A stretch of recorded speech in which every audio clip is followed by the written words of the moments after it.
Hi students. तो previous lecture में हमने रिफ्लेक्शन एंड रिफ्रैक्शन टॉपिक से रिलेटेड जो बेसिक कंसेप्ट थे, apparent depth, normal shift, lateral shift वगैरह। ओके, तो प्रीवियस लेक्चर में भी हमने स्नेल्स लॉ इससे रिलेटेड कुछ न्यूमेरिकल्स लिए थे, तो आज के लेक्चर में भी हम ऐसे न्यूमेरिकल्स लेने वाले हैं। ओके, तो जैसे एक अब सिचुएशन है, अब ये सिचुएशन बहुत बार आपको पूछा जा सकता है।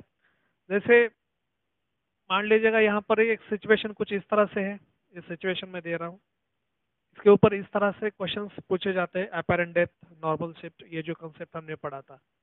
तो ये यहाँ पर बर्ड है कोई। ओके, तो बर्ड की यहाँ पर हाइट जो है वो 36 सेंटीमीटर है। ओके, और यहाँ पर नीचे फिश है, वाटर में कोई फिश है। ओके, नीचे एक यहाँ पर हम फिश, इस तरह से फिश रखते हैं। ओके, ये कोई एक फिश है जो कि 24 सेंटीमीटर पे है, 24 सेंटीमीटर। ओके, तो ये जो यहाँ पर मीडियम है इससे, और यहाँ पर वाटर का रिफ्रैक्टिव इंडेक्स आपको दे दिया है 4/3, और म्यू एयर जो है वो 1 दे दिया है। और आपको पूछा है यहाँ पर find the apparent depth of fish, find the apparent depth of fish as seen by bird, as seen by bird। और यहाँ पर आपको जो ऑप्शंस है वो पहला ऑप्शन है 54 सेंटीमीटर, दूसरा है 24 सेंटीमीटर, तीसरा ऑप्शन है 18 सेंटीमीटर, और चौथा ऑप्शन है 36 सेंटीमीटर। देखो, अब ये कुछ सिचुएशन ऐसी दे दी है। अब देखो यहाँ पर क्वेश्चन क्या पूछा है, find the apparent depth of fish as seen by bird. Okay, तो ये बर्ड जो है एज सीन बाय बर्ड, तो अब लाइट कहाँ से आ रही है? तो लाइट तो यहीं से जाएगी ना, यहाँ से ऐसे सीधा जाएगी लाइट। ओके, ये ऐसे लिखता हूँ मैं यहाँ पर। ओके, ऐसी जाएगी लाइट यहाँ से यहाँ। ओके, अब तो ये जब बस ये नॉर्मली देख रहा हूँ मैं, मतलब ये तो सिचुएशन ऐसी बन रही है, प्रीवियस लेक्चर में हमने देखा है। तो यहाँ पर अगर नॉर्मली जाती है तो सीधा जाएगी, लेकिन अगर बर्ड अगर उसको देखेगा, ओके, तो यहाँ से मतलब bends away from the normal, तो ये जो ये है, ये थोड़ा सा उसको ऊपर दिखाई देगा, थोड़ा सा ऊपर दिखाई देगा एक्चुअली। तो as seen by bird find the apparent depth of fish, तो फिश की एक्चुअल डेप्थ जो है डी कितनी है? एक्चुअल डेप्थ डी एक्चुअल जो है यहाँ पर तो कितनी है? 24 सेंटीमीटर। और आपको डी अपरेंट जो है वो निकालना है, डी अपरेंट। ओके, अब रिफ्रैक्टिव इंडेक्स का फार्मूला जो है वो क्या है? D actual divided by the apparent, D actual divided by the apparent. और म्यू जो है, अब यहाँ पर इसको ये जो फार्मूला है हम इसको ऐसे भी लिख सकते हैं, μ2 divided by μ1 that is equal to D actual divided by the apparent, ऐसे भी लिख सकते हैं ना। रिफ्रैक्टिव इंडेक्स जो है वो रिफ्रैक्टिव इंडेक्स का फार्मूला। ओके, तो μ2 divided by μ1 that is equal to D actual divided by the apparent. अब यहाँ पर जब हमने पहले लेक्चर में भी देखा था कि जो μ2 जो है यहाँ पर ये क्या कंसिडर करना है हमें, तो μ2 क्या कंसिडर करना है? जहां से लाइट आ रही है, कौन सा मीडियम लेना है, कौन से मीडियम का रिफ्रैक्टिव इंडेक्स है? μ2, जहां से लाइट आ रही है। और ये μ1 क्या है? जहां पर लाइट जा रही है। μ1 क्या है? μ2। अब यहाँ पर इस केस में μ2 ये बन गया और μ1 ए बन गया। लाइट जहां से आ रही है वो μ2, लाइट जहां पर जा रही है वो μ1, वो याद रखना। और बाद में तो है D actual divided by the apparent. Okay, अब यहाँ पर डी अपरेंट जो है वो आपको निकालना है, the apparent that is equal to, ये क्या आ जाएगा? The actual, okay, divided by μ2 divided by μ1, तो μ1 ऊपर चला जाएगा, तो ये the actual into μ1 divided by μ2 इस तरह से आ जाएगा। ओके, अब एक्चुअल डेप्थ इसकी जो है वो कितनी है? 24 सेंटीमीटर। ओके, ये कितने है? 24।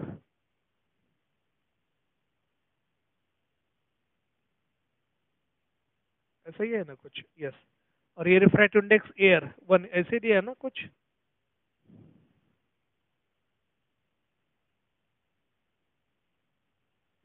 बराबर है। अब समझ में आ रहा है आपको? तो ये d apparent, so that is equal to apparent depth जो है उसकी निकालना है, लेकिन पूछा क्या है, find the apparent depth of fish as seen by bird. तो बर्ड जो देख रहा है उसके हिसाब से देखना है। ये जो यहाँ पर इंटरफेस है ये इस लाइन से नहीं है, जो बर्ड देख रहा है यहाँ से। तो d apparent that is equal to D actual कितना है, एक्चुअल डेप्थ कितना है फिश का, 24 सेंटीमीटर जो दे दिया है। तो आपको ये जो सिचुएशन में आप यहाँ पर जो दे रहा हूँ यहाँ पर, तो ये वर्डिंग में भी आपको दी जाती है, बर्ड जो है वो कितने हाइट पे है, फिश पानी के अंदर कितने डेप्थ पे है, वो सब आपको दिया जाता है वर्डिंग्स में। तो बस यहाँ पर एक डायग्राम के तौर पर मैं आपको ये दे रहा हूँ यहाँ पर। तो d apparent that is equal to 24 centimetre, actual कितना ये म्यू1 कितना है 1, जहां पर लाइट जा रही है वो 1, जहां से आ रही है तो लाइट कहां से आ रही है, यहाँ से जा रही है लाइट 4/3, सो दैट इज 4/3। ये सेंटीमीटर लिखने की जरूरत नहीं यहाँ पर। So the apparent that is equal to 24 into 3 divided by 4, तो कितना आ जाएगा,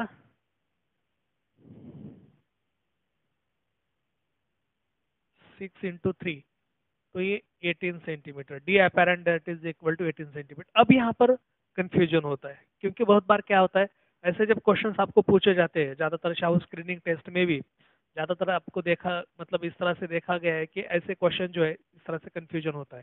तो आपको यहाँ पर 18 सेंटीमीटर दिख रहा है, लेकिन एक्चुअल आंसर ये नहीं है, क्योंकि पूछा क्या है, एज सीन बाय बर्ड। अब ये तो 18 सेंटीमीटर कहाँ से, यहाँ से, मतलब ये फिश उसको बर्ड को यहाँ पर दिखाई दे रहा है, तो ये 18 सेंटीमीटर है अपेरेंट डेप्थ, ये इस सरफेस से। लेकिन एक्चुअली आपको पूछा क्या है, एज सीन बाय बर्ड। तो ऐसा कभी कभी कंफ्यूजन करते हैं। तो as seen by apparent depth, तो अपेरेंट डेप्थ ऑफ फिश, तो यहाँ पर मैं लिख सकता हूँ ऐसे, apparent depth, apparent depth of fish as seen by bird,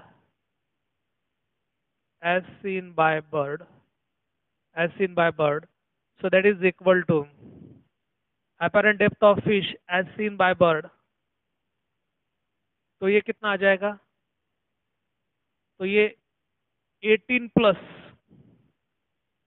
कितना है 24, तो कितना आ जाएगा, व्हाट इज दैट, 54 सेंटीमीटर। 18 और 24 ये है ना, यस। तो कितना आ रहा है 54, ऑप्शन में 54 है क्या,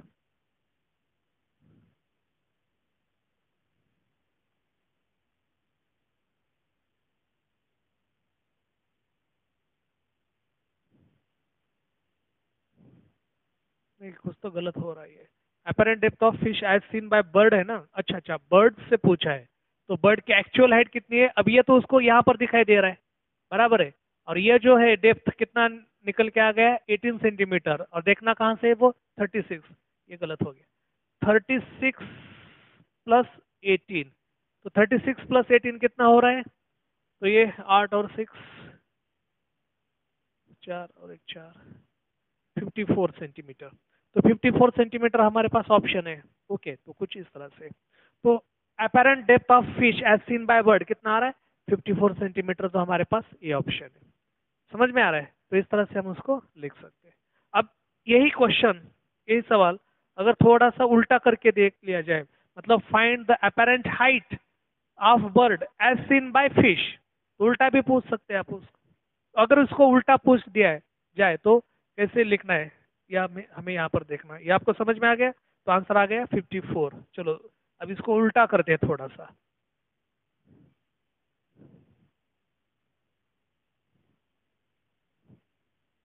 find the apparent height of bird, apparent height of bird as seen by fish, as seen by fish। अब उल्टा हो जाएगा, तो ये सेम सिचुएशन है कुछ इस तरह से, लेकिन लाइट अब कहां से आ रही है, यहां से आ रही है, ऐसे आ रही है light. Okay, as seen by fish, तो लाइट ऐसे आ रही है। अब इसमें देखो ऑप्शन क्या आ जाएगा। अब ये इसको मैं थोड़ा सा चेंज करता हूँ, ये जो है 54, 68 से 48, और इसके ऑप्शन जो है 54 एक है, 68 है, 68 सेंटीमीटर, दूसरा है 48 सेंटीमीटर, और तीसरा है 72 सेंटीमीटर। लास्ट जो है फोर्थ 72 सेंटीमीटर। अब देखो apparent height of bird as seen by fish. अब आप भी उसको सॉल्व करने की कोशिश करो। ओके, जैसे पहले था तो वैसे अब इसको सॉल्व करना है आपको। तो हमारे पास फिर से फार्मूला क्या है, μ2 divided by μ1 that is equal to what is that. अब ये डेप्थ के बजाय हम क्या लिखेंगे यहाँ पर, height, H actual divided by h apparent, height है। बस अब एच अपेरेंट जो है हमें कैलकुलेट करना है। अब ये μ2 जो है वो क्या आ जाएगा, वो अब यहाँ पर देखना है, वो ज्यादा जरूरी है। μ2 डिवाइडेड बाय μ1, μ2 हमने क्या बोला था, जहां से लाइट आ रही है वो μ2 लेना है, और μ1 क्या लेना है, जहां पर लाइट जा रही है। तो μ2 जहां से लाइट आ रही है, तो लाइट कहां से आ रही है, अब यहाँ से आ रही है, क्योंकि ये फिश इसको देख रहा है बर्ड को, तो बर्ड से लाइट आ रही है। ऑब्जेक्ट कौन है, बर्ड है यहाँ पर, जहां से लाइट आ रही है। तो एयर ये 1 लेना है ऊपर, समझ में आ रहा है ये कौन सा कब लेना है, तो ज्यादा कंफ्यूजन नहीं होना चाहिए।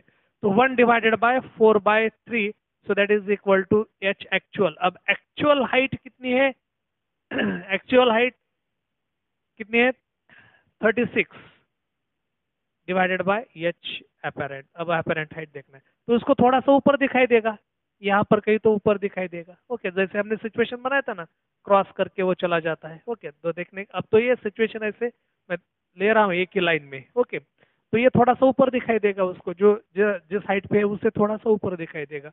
तो अब देखो इसको कैसे लिखना है, तो ये कुछ इस तरह से आ जाएगा, h apparent that is equal to 36 into 4/3। Okay, तो ये कितना आ जाएगा, ये 12 इंटू 4 तो 48 सेंटीमीटर। तो ये एक्चुअल जो है मतलब एच अपेरेंट, तो अपेरेंट हाइट कितनी आ गई इसकी, 48 सेंटीमीटर। तो ये अपेरेंट हाइट जो यहाँ से यहाँ तक 48 सेंटीमीटर आ रहा है, 48। अब देखो यहाँ पर फिर से कंफ्यूजन हो सकता है, 48 ऑप्शन में दिख रहा है लेकिन ये सही आंसर नहीं है, क्योंकि ये आंसर कहाँ से, यहाँ से स्नेल्स लॉ, ये बाउंड्री कंडीशंस लगाई है हमने, तो ये यहाँ से बाउंड्री से यहाँ तक ये हाइट 48 है। अब ये 24 उसमें ऐड करना पड़ेगा। तो apparent height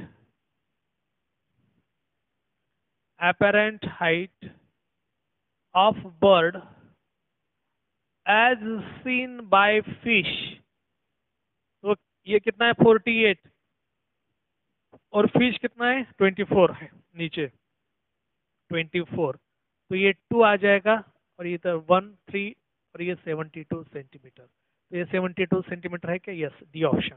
तो यहाँ पर अपना D option is the correct option, D option यहाँ पर सही ऑप्शन है, 72 सेंटीमीटर। समझ में आ रहा है आपको, इस तरह से आपको ऐसे सवाल जो है वो पूछे जाते हैं। तो ऐसी प्रैक्टिस भी आपको होनी चाहिए। चलो और कोई सवाल देखते हैं इसके ऊपर, next question.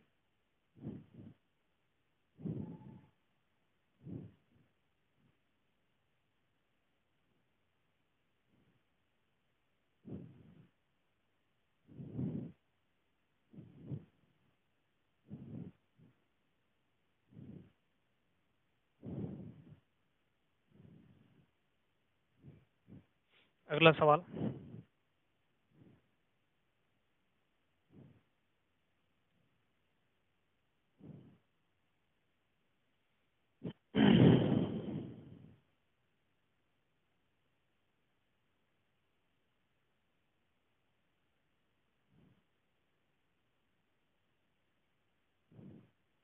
refractive index,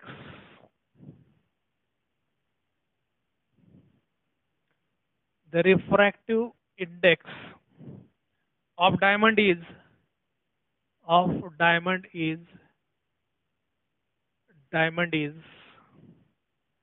2.47, is 2.47, and that of glass is, and that of glass is 1.33, 1.33. How much faster does light, how much faster does light travel, does light travel in glass than in diamond, in glass then in diamond.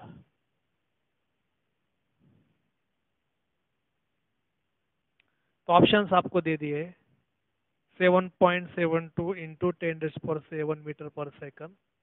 B option है 9.72 into 10⁸ metre पर second. C option है यहाँ पर 5.72 into 10⁻⁷ metre पर second. और D option है 11.52 into 10⁸ metre पर second.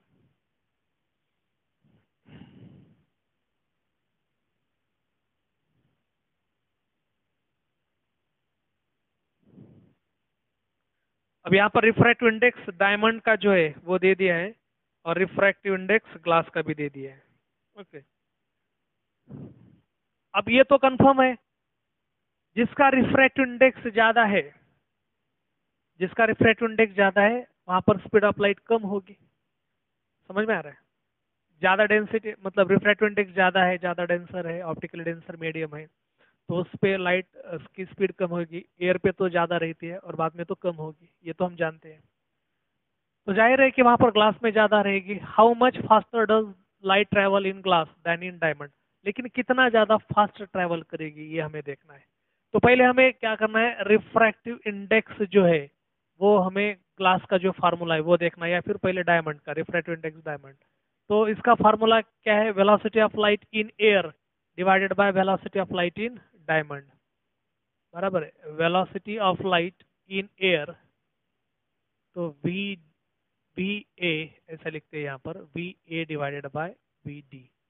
तो velocity of light in air कितना है, 3 इंटू 10⁸ मीटर पर सेकंड। और डायमंड जो है, तो डायमंड की वेलोसिटी ऑफ लाइट जो दे दिया है, कितना दे दिया है, रिफ्रैक्टिव इंडेक्स दे दिया है ना, तो वी डी हमें निकालना है। ओके, और रिफ्रैक्टिव इंडेक्स कितना है 2.47। तो we d that is equal to velocity of light in diamond that is equal to 3 into 10⁸ divided by 2.47।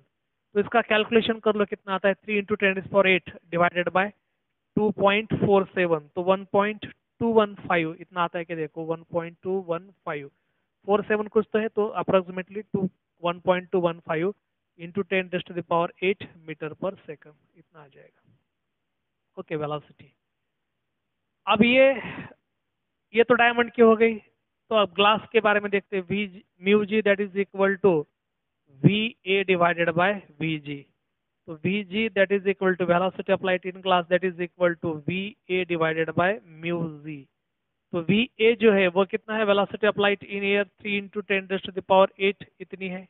Okay, और यहाँ पर ये कितना है 1.33।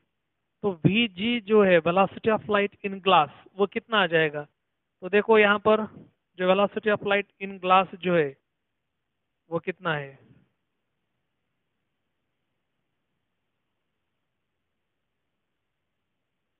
वन मिनट, कुछ तो यहाँ पर ये हो गया है, एक नॉर्मल चेंज करते हैं। तो वेलोसिटी आपको रिफ्रैक्टिव इंडेक्स जो है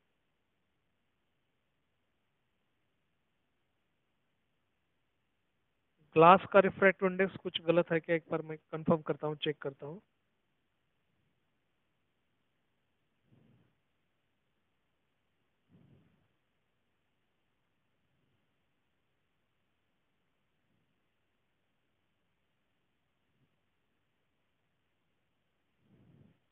ग्लास का रिफ्रैक्टिव इंडेक्स जो है 1.51, ये गलती से ये हो गया 1.51 ये है ग्लास का, क्योंकि ये 1.3 तो वाटर का है। ओके, वाटर से रिलेटेड। तो ये ग्लास का जो है वहां पर ये लिखता हूं मैं यहाँ पर 1.51। ओके, ये वाटर का है, अब ये ग्लास का बन गया। तो 3 डिवाइडेड बाय 1.51 इसका कैलकुलेशन करो कितना आ जाएगा ये कैलकुलेशन, तो 1.987 इंटू 10⁸ मीटर पर सेकंड ये वेलोसिटी आ जाएगी। तो डायमंड में वेलोसिटी कितनी है लाइट की, स्पीड ऑफ लाइट 1.21। ओके, और यहाँ पर कितनी है 1.9, जाहिर है कि ग्लास में ज्यादा है।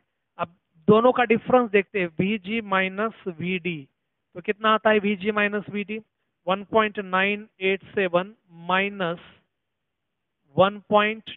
1.215 ये कॉमन है, इंटू 10⁸ तो ये कितना आ रहा है 1.987 माइनस 1.215 तो ये 27 ये कितना आ रहा है 0.772 अच्छा है एक ऑप्शन तो ये 0.772 इंटू 10⁸ मीटर पर सेकंड दोनों का डिफरेंस तो कितने ज्यादा फास्टर ट्रैवल करता है ग्लास में ये देखना है तो ये 7.72 इंटू 10⁻7 मीटर पर सेकंड तो इतना आ रहा है तो ग्लास में आपको पूछा है how much faster does light travel in glass than in diamond तो 7.72 इंटू 10⁻7 मीटर पर सेकंड से ज्यादा लाइट ग्लास में ट्रैवल करेगी faster okay as compare to diamond तो 7.72 इंटू 10⁻7 मीटर पर सेकंड ये हमारे पास आंसर भी है ओके तो पहला ऑप्शन जो है first option is the correct answer okay चलो नेक्स्ट दूसरा सवाल देखते हैं इसके ऊपर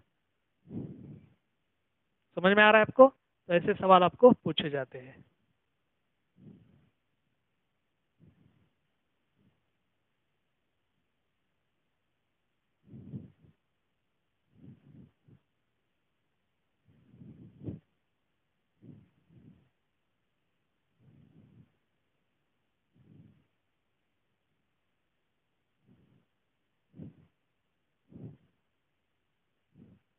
चलो अगला सवाल लेते हैं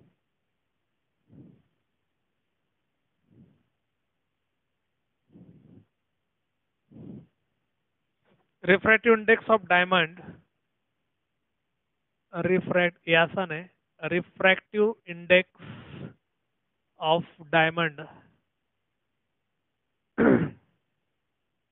refractive index of diamond is 2.47 then calculate the speed of light in diamond calculate the speed of light in diamond speed of light in diamond तो डायमंड में हमें कैलकुलेट करनी है तो इसमें ऑप्शंस है पहला है ऑप्शन 2.74 इंटू 10⁸ मीटर पर सेकंड दूसरा है ऑप्शन 1.24 इंटू 10⁸ मीटर पर सेकंड तीसरा ऑप्शन है 0.24 इंटू 10⁸ मीटर पर सेकंड और चौथा ऑप्शन है यहाँ पर 2.24 इंटू 10⁸ मीटर पर सेकंड तो ज़्यादा क्लोज है तो आराम से उसको कैलकुलेशन आपको करना है तो बस हमारे पास सीधा डायरेक्ट फार्मूला है इस फार्मूले से हम उसको कैलकुलेट कर सकते हैं ओके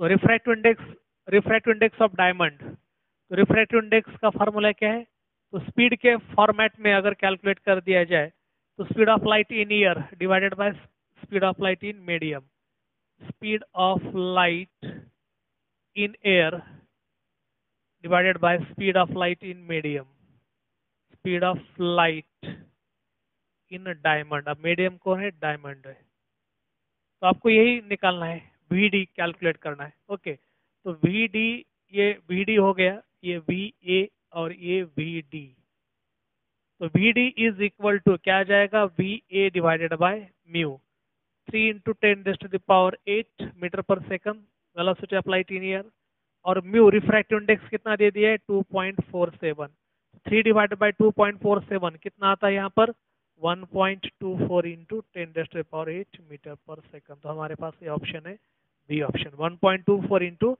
10⁸ मीटर पर सेकंड तो इस तरह से हम इसको कैलकुलेट कर सकते हैं ओके चलो दूसरा सवाल देखते हैं यहाँ पर next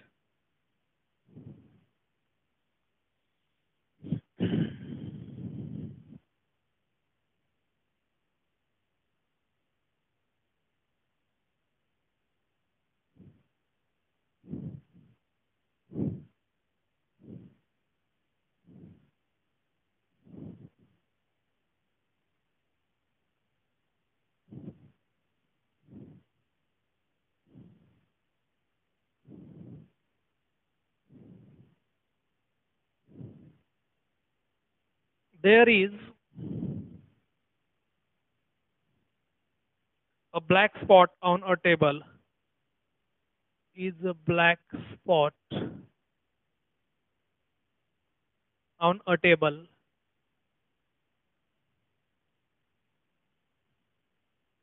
a glass slab of thickness,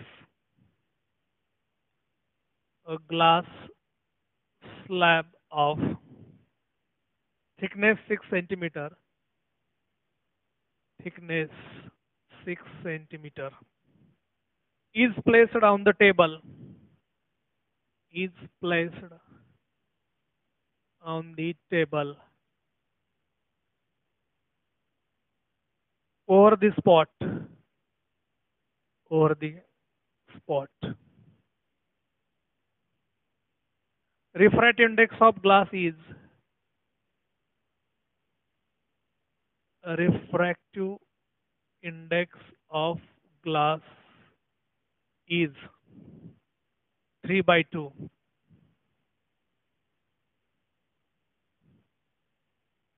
At what depth? At what depth from the upper surface?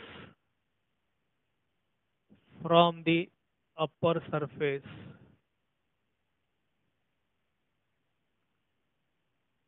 will the spot appear?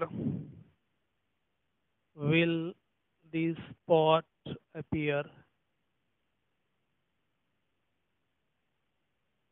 when viewed from above? When viewed from above, viewed from above.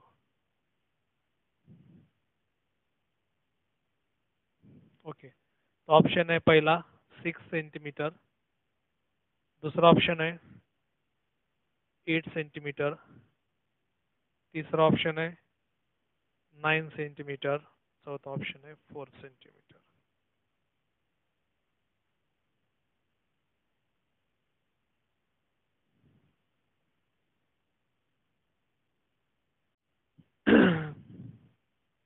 देखो, there is a black spot on a table, a glass slab of thickness 6 centimeter is placed on the table over the spot. Okay, तो यहाँ पर real depth जो है, real depth spot की वो कितनी दिखाई दे रही है? रियल डेप्थ जो है स्पॉट की 6 सेंटीमीटर। रिफ्रैक्टिव इंडेक्स जो है वो है 3/2। ओके, तो आपको अपेरेंट डेप्थ जो है वो हमें कैलकुलेट करना है। अपेरेंट डेप्थ किसका? स्पॉट का अपेरेंट डेप्थ। तो mu that is equal to, basic formula क्या है फिर से? Real depth divided by apparent depth. Apparent depth, तो अपेरेंट डेप्थ हमें निकालना है किसका? स्पॉट का।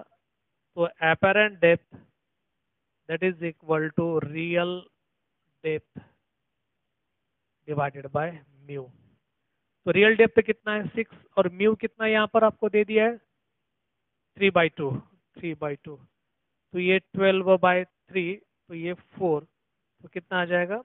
4 सेंटीमीटर। तो ये 4 सेंटीमीटर, तो डी ऑप्शन यहाँ पर करेक्ट है। तो ऐसे सवाल जो है आपको पूछे जाते हैं, तो प्रैक्टिस भी आपको ऐसे सवालों की करनी है। चलो नेक्स्ट, दूसरा सवाल देखते हैं इसके ऊपर।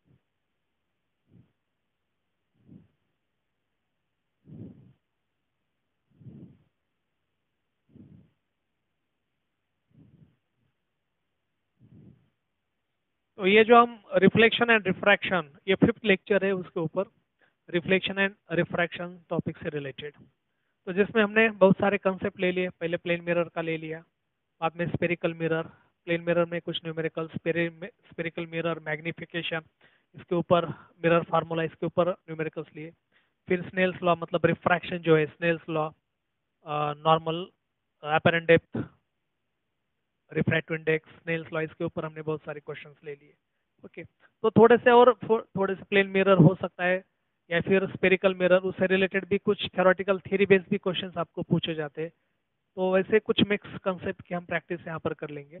और फिर इसके बाद लाइट का जो दूसरा सेक्शन अभी बचता है, जिसमें ह्यूमन आई है, प्रिज्म के कंसेप्ट है, फिर उसके बाद ऑप्टिकल इंस्ट्रूमेंट्स जो है उसके बारे में कंसेप्ट है, लेंस के कंसेप्ट है, मिराज, या फिर डिस्पर्शन फेनोमेना, रेनबो, ये सब अलग हम ये जो क्वेश्चंस है या फिर ये जो कंसेप्ट है उसको हम अलग से शूट करेंगे। ओके, तो ये मतलब दो, ये जो लाइट का जो सेक्शन है इसको हमने दो पार्ट्स में डिवाइड कर दिया। एक ये वाला पार्ट हो गया रिफ्लेक्शन, रिफ्रैक्शन का, और दूसरा जो है लेंस, ह्यूमन आई, ऑप्टिकल इंस्ट्रूमेंट्स, प्रिज्म, रिफ्लेक्शन, और उसके बाद फिर टोटल इंटरनल रिफ्लेक्शन, मिराज के जो कंसेप्ट है, रेनबो, वो सब हम अलग से शूट करेंगे। उसके ऊपर भी बहुत सारे लेक्चर्स हम बनाएंगे। तो कुछ और दो तीन क्वेश्चन देखते हैं रिफ्लेक्शन एंड रिफ्रैक्शन से रिलेटेड। ओके, जैसे कि ऐसा भी क्वेश्चन आपको पूछा जा सकता है,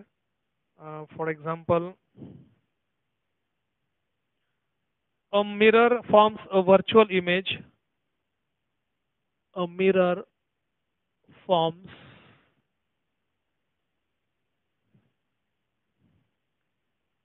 a virtual image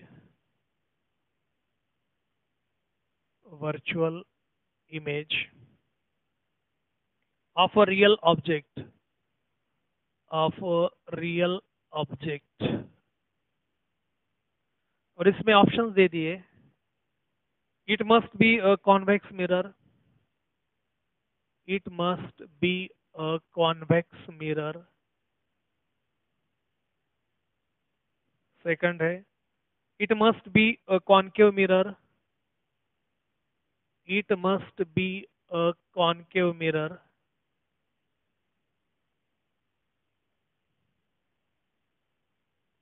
C it must be a plane mirror, it must be a plane mirror,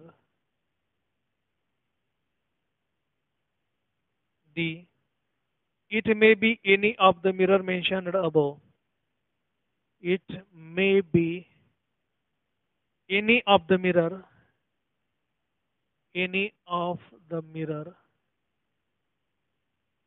mentioned above, mentioned above, mentioned above। तो इसमें देखो क्या आ जाएगा options, a mirror forms a virtual image, तो कॉन्वेक्स मिरर तो virtual image ही बनाता है। It must be a concave mirror, okay, तो ये कॉनकेव मिरर भी हो सकता है। It must be a plane mirror, ये प्लेन मिरर भी हो सकता है। ओके, मतलब इट मस्ट बी ये प्लेन मिरर एक ऑप्शन दे दिया है, लेकिन कॉन्वेक्स मिरर भी तो हो सकता है, तो ये ऑप्शन सही नहीं होगा। मतलब प्लेन मिरर ही वर्चुअल इमेज बनाता है क्या? नहीं है।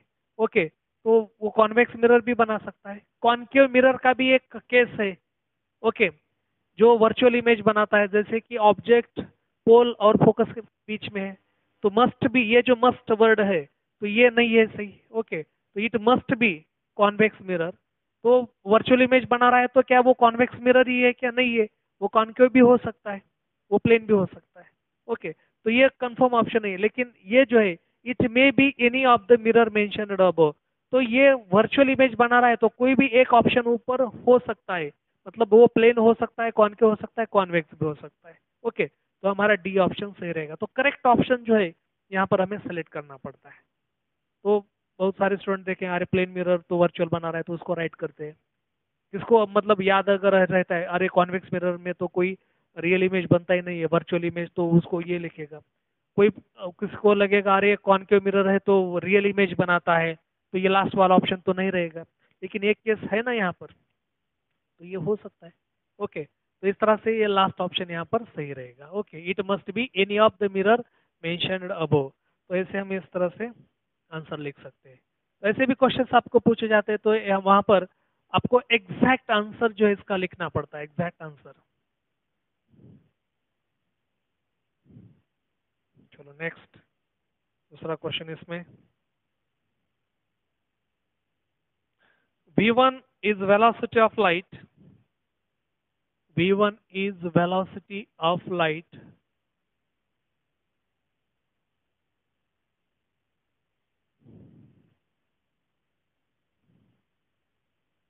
in first medium,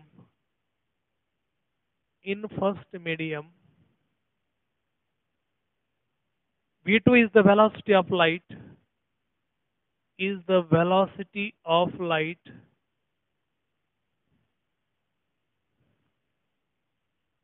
in second medium, in second medium, second medium, then refractive index of second medium, then refractive index of second medium with respect to first medium is, with respect to first medium is,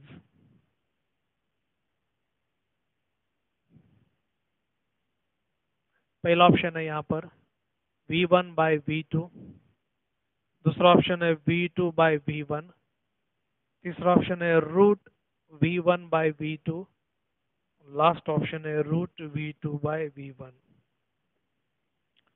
तो देखो यहाँ पर ऐसे इस तरह से आपको पूछा गया है,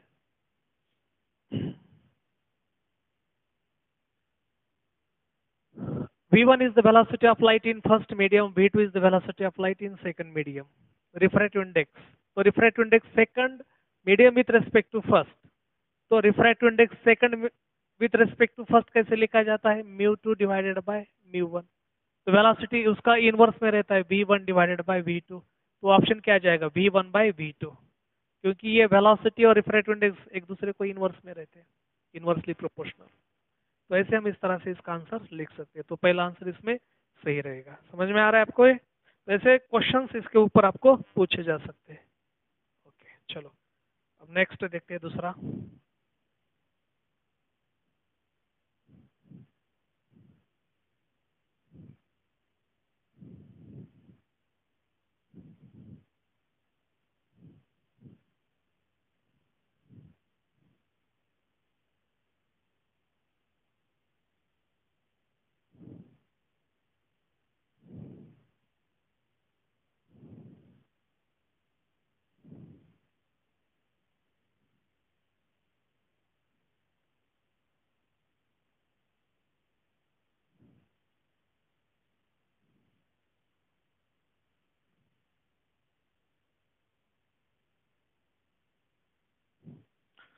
ओके तो इस तरह से हमने इस टॉपिक मतलब जो शुरू से हमने यहाँ तक कंप्लीट कर दिया, बहुत सारे न्यूमेरिकल्स हमने इसके ऊपर ले लिए। ये वो जो था मतलब स्फेरिकल मिरर का जो कंसेप्ट हमने देखा था, जहाँ पर कोई ऑब्जेक्ट जैसे कॉनकेव मिरर हो या फिर कॉन्वेक्स मिरर हो, तो ऑब्जेक्ट अगर किसी एक पर्टिकुलर डिस्टेंस पे रखा है पोल से, जैसे कि मान लेते हैं कि centre of curvature concave mirror है और सेंटर ऑफ कर्वेचर पे ऑब्जेक्ट रखा है, तो इमेज कहाँ पर बनेगा, सेंटर ऑफ कर्वेचर पे बनेगा। ओके, तो ये दोनों के बीच में डिस्टेंस जो है वो ऑप्शन में आपको दिया जाता है f 2f 3f इस तरह से। तो ऑप्शन ये 2f के बराबर, क्योंकि centre of curvature radius of curve, तो डिस्टेंस कितना होता है, रेडियस ऑफ कर्वेचर, और रेडियस ऑफ कर्वेचर किसके बराबर होता है, are is equal to 2f। तो ऐसे भी क्वेश्चंस इसके ऊपर आपको पूछे जाते हैं, तो शायद ऐसे भी सवाल हमने ले लिए, या फिर ऑब्जेक्ट के मतलब हाइट के बारे में या फिर साइज के बारे में भी आपको क्वेश्चंस पूछे जा सकते हैं, जैसे कि ऑब्जेक्ट इन्फिनिटी पे है तो इमेज कहाँ पर बनेगा, तो फोकस पे बनेगा। अगर ऑब्जेक्ट फोकस पे है तो ऑब्जेक्ट कहाँ पर बनेगा, इन्फिनिटी पे बनेगा। तो अलग अलग से आपको सिचुएशन दी जाती है। अगर ऑब्जेक्ट सेंटर ऑफ कर्वेचर और इन्फिनिटी के बीच में है तो इमेज कहाँ पर बनेगा, या फिर सेंटर ऑफ कर्वेचर और फोकस के बीच में तो इमेज कहाँ पर बनेगा। तो अलग अलग आपको ऑप्शंस यहाँ पर दिए जाते हैं, तो हमने वो सारे कंसेप्ट ऑलरेडी ले लिए। तो इसके ऊपर ऐसे कुछ थ्योरेटिकल क्वेश्चंस भी आपको पूछे जा सकते हैं। थ्योरेटिकल मतलब लिखना नहीं है वहां पर, बस ऑप्शंस दिए जाते हैं थ्योरी बेस, उसमें कोई कैलकुलेशन नहीं रहता। ओके, तो ऐसे भी क्वेश्चंस आपको पूछे जाते हैं, तो पूरी प्रैक्टिस आपको इस तरह से इस टॉपिक से रिलेटेड करना है। अब इसके बाद में जो लेक्चर्स शूट होंगे वो अलग टॉपिक रहेगा, अलग मतलब लेंस के जो कंसेप्ट है, तो लेंस से हम स्टार्ट करेंगे उसको। तो वहां पर लेंस रहेगा, ह्यूमन आई रहेगा, टोटल इंटरनल रिफ्लेक्शन फेनोमेना रहेगा, ओके। प्रिज्म के कंसेप्ट वहां पर, मतलब रिफ्रैक्शन का ही पार्ट वहां पर देखना है ज्यादातर। Okay, refract total internal reflection का कंसेप्ट है, क्रिटिकल एंगल का कंसेप्ट है। तो हमने यहाँ पर जो रिफ्रैक्शन का पार्ट थोड़ा सा ले लिया था, वहां पर उस टॉपिक में मतलब अब जो इसके बाद लेक्चर्स होंगे उसमें रिफ्रैक्शन हम डेप्थ में जाके स्टडी करेंगे। तो लेंस से हम नेक्स्ट लेक्चर में स्टार्ट करते हैं।